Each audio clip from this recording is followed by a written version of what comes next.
Hello बच्चों, आज का कहानी जो है गोभी का फूल।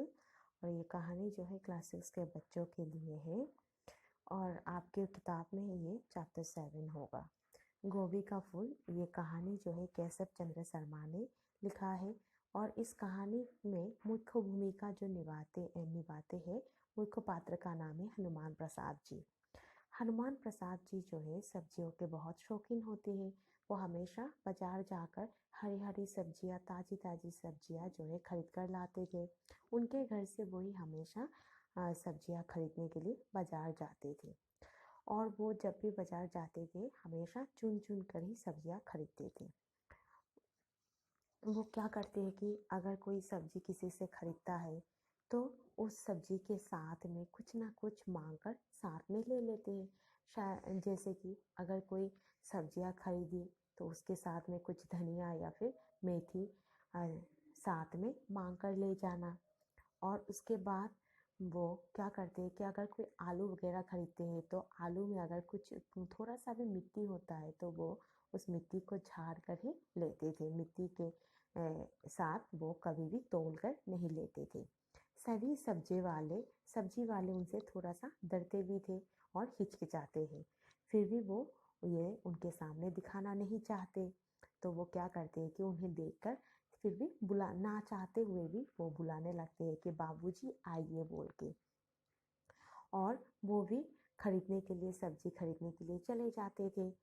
क्योंकि वो जब भी अगर किसी सब्जी वाले से कोई भी कुछ भी खरीदा तो उनके साथ थोड़ा ज़्यादा समय तक हिसाब किताब करना पड़ता था। तो इसलिए कोई भी सब्जी वाला उन्हें इतना पसंद नहीं करते थे। लेकिन हनुमान प्रसाद जी को सब्जियों का बहुत अच्छा ज्ञान था। वो इन सब्जियों के बारे में सभी सब्जियों के बारे में पता होता है उन्हें। किस सब्जी में कितना विटामिन होता है, किस सब्जी में कितना कैलोरीज होता है, किस सब्जी में कितना आयरन होता है। इन सब के बारे में उन्हें बहुत अच्छा ज्ञान था। इसलिए वो हरी हरी सब्जियां ही खरीदना पसंद करते थे। अगर उन्हें कोई ताजमहल का रेप्लिका भी भेंट कर दे शायद तब भी वो उनके साथ मित्रता नहीं कर पाए। लेकिन अगर कोई उन्हें कुछ मेथी या फिर धनिया वगैरह अगर तोहफे के तौर पर उन्हें कुछ दे दे, भेंट कर दे, तो शायद वो बहुत खुश हो जाए और उनसे दोस्ती करने के लिए हाथ बढ़ा दे और वो उनका मित्र बन सके। तो इस कहानी में हमें ये देखने को मिलेगा कि एक दिन लेखक जो है केशव चंद्र शर्मा लखनऊ जाने वाले होते हैं और वो हनुमान प्रसाद जी को बताते हैं कि वो लखनऊ जाने वाले हैं। इस बात को सुनकर हनुमान प्रसाद जी जो है बहुत खुश हो जाते हैं और वो बोलने लगते हैं कि अच्छा हुआ अगर आप लखनऊ जाएंगे तो मेरे लिए कुछ ताजी ताजी सब्जियां जो है खरीद कर लाना। तो ये बताते हुए वो क्या करते हैं कि उसी समय ही वो उन्हें 5 रुपया उनके हाथ में थमा देते हैं और बता देते हैं कि 5 ताजी ताजी फूल गोभियाँ उनके लिए लाना है। और वो कहते हैं कि लखनऊ में एक फूल गोभी का दाम जो है सिर्फ 1 रुपया होता है। लेखक कुछ बता पाए उनसे पहले ही वो सब बताना शुरू कर देते हैं और उनके हाथ में पैसा भी थमा देते हैं। तो इसलिए लेखक और कुछ भी नहीं बोल पाते। तो लेखक वहाँ से चुपचाप जो है चुपचाप करके वो खड़ा रहता है और उनका भाषणों को सुनकर वो वहाँ से चले जाते हैं। और भाषण जब सुन रहे थे तो उन्हें ये ख्याल आया कि अगर वो पूरी उनकी सब्जियों का भाषण अगर सुने तो उनका ट्रेन शायद छूट जाएगा।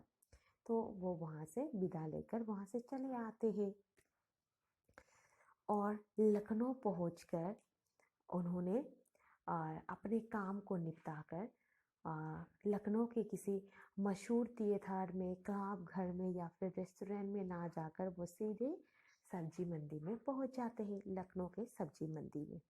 और लखनऊ के सब्जी मंडी में पहुंचकर वो सब्जियों के दाम पूछने लगते हैं।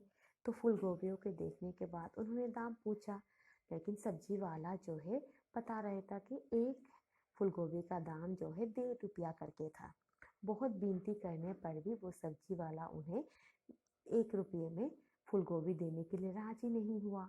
तो फिर उन्होंने 1.5 रुपये देकर ही 5 फूल गोभी उनके लिए खरीदे, हनुमान प्रसाद जी के लिए।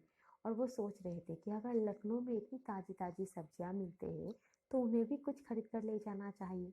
तो टोटल उन्होंने जो है 1 टोकरी फूल गोभी खरीद ली, कुछ अपने लिए और कुछ हनुमान प्रसाद जी के लिए। हनुमान प्रसाद जी जो है, जब उन्हें बताते हैं कि गोभी खरीदने के लिए, तो ये भी बता देते हैं कि किस प्रकार का गोभी खरीदना चाहिए। जिस गोभी में पत्ते के साथ होता है, उस गोभी को खरीदना चाहिए, क्योंकि गोभियों के पत्तों का जो डंठल होता है, उनसे बड़े स्वादिष्ट जो है अचार बनाया जा सकता है। उन्हें बहुत पसंद भी है। और वो बताते हैं कि जिस फूल गोभी में कीड़े होते हैं, उन कीड़ों को फेंक कर ही लेना चाहिए, नहीं तो गोभियाँ जो है जल्दी से सड़ जाएंगे। और ये भी बता देते हैं कि जो फूल गोभी भीगा होता है, उन्हें हमें खरीदना नहीं चाहिए, जल्दी से खराब हो जाते हैं, हम लंबे समय तक उन्हें नहीं रख पाते हैं। तो इन सब बातों को सोचकर और देखकर ही जो है लेखक वहाँ से फूलगोभियाँ खरीद कर निकल जाते हैं। और उन फूलगोभियों को लेकर जब वो स्टेशन पर पहुँचे, तो उन्होंने देखा कि स्टेशन पर बहुत सी भीड़ थी, बहुत सारे लोग खड़े हुए थे और वहाँ पर खड़े होने के लिए भी जगह नहीं मिल रही थी। लेखक के हाथ में अब 2 सामान थी, एक जो है बहुत सुंदर सी एक इताची थी और दूसरा जो है वो फूलगोभी का टोकरी, एक टोकरी। तो उन्होंने क्या किया, फूलगोभी का टोकरी को एक हाथ से और दूसरी हाथ से जो है अपने हिताची को लेकर चल रहे थे, लेकिन चलने में बहुत दिक्कत हो रही थी। तो उन्होंने कुली का मदद लिया और कुली ने भी मदद करने के लिए तैयार हो गया। लेकिन कुली मदद करने के लिए तैयार हो गया था और वो उन्हीं की मदद कर रहे थे ट्रेन पर चढ़ने के लिए। कुली कुछ जो है पैसा ज़्यादा मांग रहा था और लेखक ज़्यादा पैसा देने के लिए तैयार नहीं था, इसलिए दोनों के बीच में तू मैं हो गया था। लोगों की भीड़ को फाड़ कर वो जाने वाले थे, इसलिए लोगों की भीड़ में ही क्या होता है कि लेखक के फूलगोभी की टोकरी में से 2 फूलगोभी जो है रेल के ट्रैक पर जाके गिर जाते हैं और उन्हें ट्रेन पर भी चढ़ना था और फूलगोभियों को भी वो लेना चाहते थे, उतार कर लेना चाहते थे। और वो इधर कुली भी ज़्यादा पैसा मांग रहा था, तो वो किसी तरह से उन्होंने सोचा कि वो नहीं उठाएंगे और वो ट्रेन पर चढ़े और कुली को पैसा देकर ट्रेन पर चढ़ गए। ट्रेन पर चढ़ने पर भी हाँ, ट्रेन के अंदर भी हालत कुछ ऐसे ही थी, खड़े होने के लिए जगह नहीं हो रही थी, बहुत सारे लोग खड़े थे।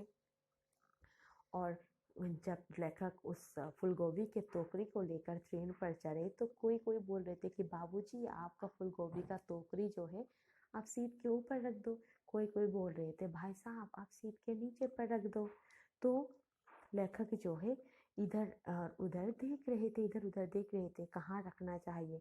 तो बाद में उन्होंने किसी तरह एक जगह पर जो है वो फूलगोभी के टोकरी को रख दिया। और उसके बाद जब ट्रेन चलना शुरू किया, उन्हें अपनी फूलगोभी का टोकरी को देखने की जो है वो उम्मीद ही नहीं थी, क्योंकि लोग बहुत सारे बहुत भीड़ थी ट्रेन में, तो वो देख नहीं पाए। जब वो इलाहाबाद के स्टेशन पर आकर पहुँचे, तब जाके उन्होंने अपना फूलगोभी का टोकरी को देखा और वो टोकरी जो है बिल्कुल सुरक्षित था, लेकिन फूलगोभियों का चेहरा खराब हो चुका था।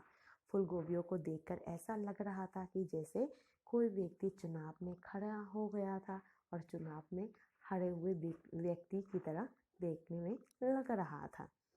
लेखक सोच रहे थे कि इन कंडीशन में, इन हालात में उस फूलगोभियों में कितनी और विटामिन बची होगी, और वो इन फूलगोभियों को लेकर वो हनुमान प्रसाद जी को दिखाना चाहते थे कि इन सब्जियों में इन फूलगोभियों में कितना विटामिन बचा कुचा रह गया होगा।